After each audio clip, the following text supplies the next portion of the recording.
we are in conversation with Pushpan Pradhan. He is the member of Pushpan Pradhan Anisarthi, a very famous Nepali music band, which is extremely popular in this part of the country, which is Bengal, Darjeeling, Nepal region.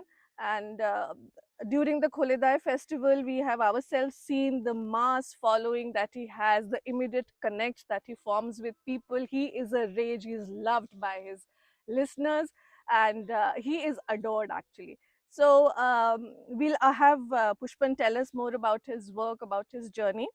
मैं उतना मतलब qualified या Musically educated नहीं हूँ, है ना। तो मतलब दिल से जो निकलता है उसी को गीत बना के गाते हैं हम। और उतना ज़्यादा सोच समझ के भी स्टेज में नहीं जाते। मुझे मुझे बस इतना पता है कि कैसे भी करके मैं जो बोल रहा हूँ उन तक पहुँचना है, या मैं कैसे परफॉर्म कर रहा हूँ, मतलब मुझे कैसे दिख रहा है, या मुझे कैसे दिखना चाहिए, या बैंड का फॉर्मेशन कैसा होना चाहिए, प्रैक्टिस कैसा होना चाहिए। मुझे वो उतना ज़्यादा मेरे प्रायोरिटी में नहीं रहता है वो सब चीज़। हम लोग जिसके लिए आए हैं, क्योंकि हमारा जो म्यूज़िक है वो मतलब लिरिक्स ओरिएंटेड म्यूज़िक।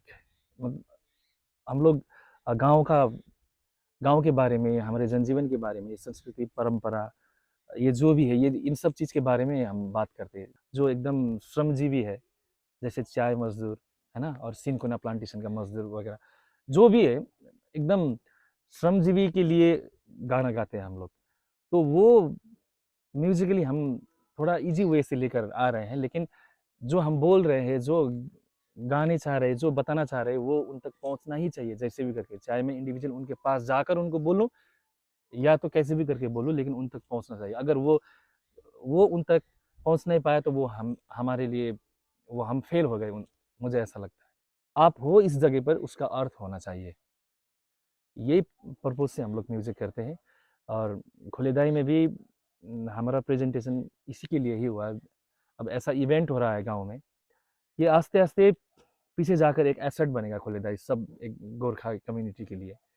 और ये सबसे बढ़िया इसमें क्या हो रहा है अभी इस साल से, ये एक्सचेंज ऑफ कल्चर ये भी हो रहा है। हम लोग औरों को देख रहे हैं, हमारा कल्चर उन्हें दिखा रहे हैं। ये हार्मोनी होना चाहिए।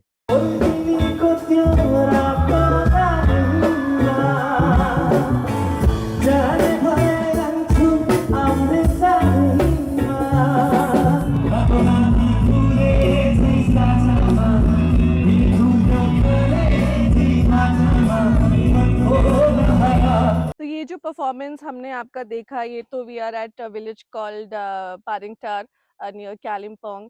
तो आपका बचपन इसी एरिया में गुजरा है, आपने इतने सालों से यहीं के लोगों को देखा है, तो तब से अभी तक आपको कुछ लगता है कि फर्क आया है? मेरा बचपन तो टी गार्डन में हम्म। बीता है। अब हम लोग तो देखते, अब हमारा माता पिता अब भी दैनिक रोजगार कितना है उन लोगों का, 150 रुपया, हम्म। है ना। हम्म। मंथली वो लोग कितना अर्न करते हैं, लगभग 5,000 मैक्सिमम। और उस 5,000 से महीना दिन तक खिलाना भी है, पिलाना भी है, स्कूल पढ़ाना है, जो जो भी चीज़ है वो सब खरीदना है। फेस्टिवल होता है, उसे भी मनाना है। अभी गांव में कितने बार शादी है। शादी होते हैं, और फिर कोई गुजर जाते हैं, हम्म। उसमें भी मतलब पार्टिसिपेट करना है सबको। हम्म। तो ये सब चीज़ वो लोग कर पाते हैं, उतने में कर पाते हैं। हम्म। हम लोग उस बैकग्राउंड से हैं। तो लेकिन वो कहते हैं कि म्यूजिक की तो कोई भाषा नहीं होती है, जी। म्यूजिक की तो अलग ही भाषा है। तो आपको लगता है कि मतलब फोक आर्टिस्ट जो है, जो अपनी भाषा में अपने कल्चर के थ्रू बात कर रहा है, अभी ऐसा हो गया है कि सब लोग सुनते हैं, या पहले तो ऐसे था कि भी बॉलीवुड सॉन्ग्स है या अंग्रेजी सॉन्ग्स है, वो तो सब लोग सुन रहे हैं, उसकी तो सब बड़ाई कर रहे हैं, सबको अच्छा है चाहे नहीं है लेकिन अच्छा बोल रहे हैं। आपको लगता है अभी वो थोड़ी मानसिकता बदल रही है कि फोक आर्टिस्ट को भी उतना ही रेस्पेक्ट, उतना ही प्यार और एक्सेप्टेंस मिल रहा है? मैं तो कंफ्यूज हूँ ये आर्ट को लेके ना मैम। हुँ। अभी वो लोग फोक आर्टिस्ट को ज़्यादा प्रायोरिटी दे रहे हैं, नहीं दे रहे हैं, या पॉपुलैरिटी का माध्यम अभी ये है, मतलब ये म्यूजिक करने से हम थोड़ा लोगों तक पहुंच पाएंगे, ये सोच के म्यूजिक कर रहा है, ये क्या कर रहा है ये भी पता नहीं है। हुँ। क्योंकि मुझे लगता है हम लोग जो जो जिस कम्युनिटी से बिलोंग करते हैं, टैलेंटेड होते हैं, हुँ। म्यूजिशियंस भी टैलेंटेड होते हैं, बहुत ज़्यादा टैलेंटेड होते हैं। लेकिन एक संस्कार होता है ना, हम्म सीखने का संस्कार हम्म और एक मतलब रियाज़ का संस्कार। एक ग्रुप बैठ मतलब एक साथ बैठे और शेयर करे कुछ बातें सीखने का, हम्म सिखाने का, ये एक दम ही नहीं है, हम्म एकदम ही नहीं है। जैसे सीखने वाली चीज़ तो जिस सीखने वाली चीज़ जो होता है ना, वो तो किसी से भी सीखना चाहिए। तो म्यूजिक को लेके थोड़ा और सीरियसनेस होनी है, वो तो एक चैलेंज है। उसके अलावा और क्या इश्यूज हैं जो आपको लगता है कि अभी बहुत जरूरत है जिस पे काम करने की? सबसे पहले तो अब इंस्टीट्यूट वगैरह भी तो उतना नहीं है ना म्यूज़िक का हमारे यहाँ हम्म पर, है ना? हम्म और हम लोग ऐसे ही मतलब ऐसे गाँव से बिलॉन्ग करते हैं। हम्म और जो भी हमने सुना, रेडियो में सुना, एफएम में सुना, फ़ोन में सुना, क्या सुना। और अभी तो 10,000 15,000 का गिटार मिलेगा शायद आपके यहाँ पर। उस हम्म टाइम में, हमारे टाइम में तो 1200 का गिटार भी नहीं था। मतलब हम्म गिटार भी नहीं देखे थे हम लोग, है ना? तो सीखने का तो बात ही नहीं है। लेकिन अभी थोड़ा-थोड़ा तो क्वालिफ़ाइड हो रहे हैं। अभी वो सोर्सेज़ भी मिल रहा है उनको। और जो जिसने मेहनत किया, वो अपने गाँव में आकर थोड़ा स्कूल भी चला रहे हैं। तो अभी हो रहा है आस्ते-आस्ते। संस्कार बिना तो शिक्षा भी अधूरी है ना। तो अभी जो यंगस्टर्स हैं जो फोक म्यूजिक में, मैं खाली इस रीजन की नेपाली कम्युनिटी की बात नहीं कर रही हूँ, भारत में या पूरी दुनिया में जो भी हैं जो फोक आर्टिस्ट हैं, अपना फोक परफॉर्मेंस, अपना खुद का संस्कृति और कल्चर को बढ़ावा देना चाहते हैं, उनके लिए आपका क्या संदेश है? क्योंकि आपने तो वो जर्नी एक देख लिया पूरा, तो आपको क्या लगता है कि कौन से स्ट्रगल्स के लिए उनको तैयार होना चाहिए और वो उसको कैसे पार कर सकते हैं? हम लोग अभी जितना भी म्यूज़िक कर रहे हैं ना, वो मैक्सिमम म्यूज़िशियंस इंस्पायर्ड है किसी ना किसी म्यूज़िक से। लेकिन जब आप अपना कह के कुछ चीज़ दिखाओगे, तो वो फ़ोक म्यूज़िक ही है, वो रूट म्यूज़िक ही है। हम्म वही मतलब आपका आइडेंटिटी ही वही है। अब जो भी करो, अंत में जाकर आपको अपना ही कुछ बोलना है, अपना ही कुछ लिखना है, अपना ही कुछ दिखाना है, अपना ही कुछ गाना है, तो वो फ़ोक म्यूज़िक ही है। हम्म। अब बस आखिरी क्वेश्चन है कि आपके इतने गाने इतने फेमस हैं, मतलब ऑनलाइन उनके इतने ज़्यादा व्यूज़ हैं, और आपको देखते ही हमने उस दिन प्रोग्राम में देखा, लोग अपने आप गाना शुरू करते हैं। आपका फेवरेट गाना कौन सा है और आप हमारे लिए थोड़ा सा उसको गुनगुनाएं? मेरा अपना ही फ़ेवरेट गाना तो बहुत से है, लेकिन मेरा पर्सनल फ़ेवरेट है ठुल्ला जो। उसका थोड़ा लिरिक्स का हमें आप हुँ, मतलब बता दें हमारे ऑडियंस को, कि उसका क्या मीनिंग है, क्या इशू है, और वो एक श्रमजीवी वर्ग का गीत है। 8 बजी जान्छ, 5 बजी फर्किन्छ। 8 बजे काम में निकलते हैं, 5 बजे काम से आते हैं। रिस उठे आफैसित झर्किन्छ। मतलब आपको वो चीज़ बोलना है ना? आपके ऊपर अत्याचार हो रहा है, आप जो माँग रहे हैं वो नहीं मिल रहा है, मतलब आप जो काम कर रहे हैं उसका हिसाब नहीं मिल रहा है, वो बहुत सारे उलझन है, मतलब वो भी वो नहीं बोल पाते और अकेले में आके वो खुद अपने आप से लड़ते हैं। चिसो पानी पिउँछ, जुस खाँदैन, ठंडा पानी पीते हैं, जुस नहीं नहीं हम्म पीते हैं। हम्म भात रोटी खान्छ, घुस खाँदैन। हम्म खाने में सिर्फ भात हम्म खाते हैं या रोटी खाते हैं, वो हम्म घुस नहीं खाते। हम्म कसरी भन्नु ठुल दाजु, उसले देश बनाउँदैन।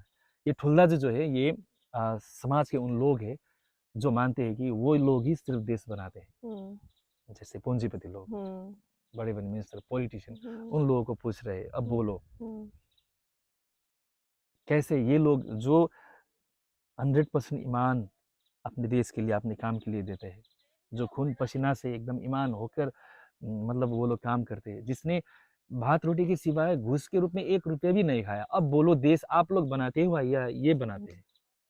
आप थोड़ा सा गा देंगे ये हमारे लिए? ये है गाना। 8 बजी जान्छ, 5 बजी फर्किन्छ। रिस उठे आफैसित झर्किन्छ। 8 बजी जान्छ, 5 बजी फर्किन्छ। रिस उठे आफैसित झर्किन्छ। चिसो पानी पिउँछ, जुस खाँदैन। भात रोटी खान्छ, घुस खाँदैन। कसरी भन्नु ठुल दाजु, उसले देश बनाउँदैन कसरी भन्नु ठुल दाजु उसले देश बनाउँदैन। बहुत बढ़िया, बहुत बढ़िया। आपका बहुत-बहुत धन्यवाद, आपने हमको अपना इतना कीमती टाइम दिया और हमको आपसे इतनी अच्छी जगह में बात करने का अभी मौका अभी मिला। मतलब हिंदी में इंटरव्यू किया हम लोगों ने, टूटा-फूटा हिंदी। नहीं, है ना? अच्छा तो हिन एक गाना ना हम हाँ। यहाँ पर यहाँ से गा के ही जाना चाहते हैं और वो मेरा बहुत फ़ेवरेट आर्टिस्ट है, एकदम मेरा मनपसंद आर्टिस्ट जिसको हम ऐसा होना चाहिए, ऐसे मानते हैं, पीयूष मिश्रा। हाँ। है ना? उनका अभी-अभी हम उनका एक कंसर्ट देख के कोलकाता से लौटे, मैं मतलब मेरा बैंड मेंबर। तो ऐसा म्यूज़िक होना चाहिए, मतलब ऐसा करना चाहिए। हमारी शुभकामनाएँ आपके साथ हैं, आप बिल्कुल कर पाएँगे और हम आपको हमेशा देखने आएँगे जब भी हमें मौका मिलेगा। अभी एक गाना गाएँगे हाँ, जा यस, चलते-चलते। यस।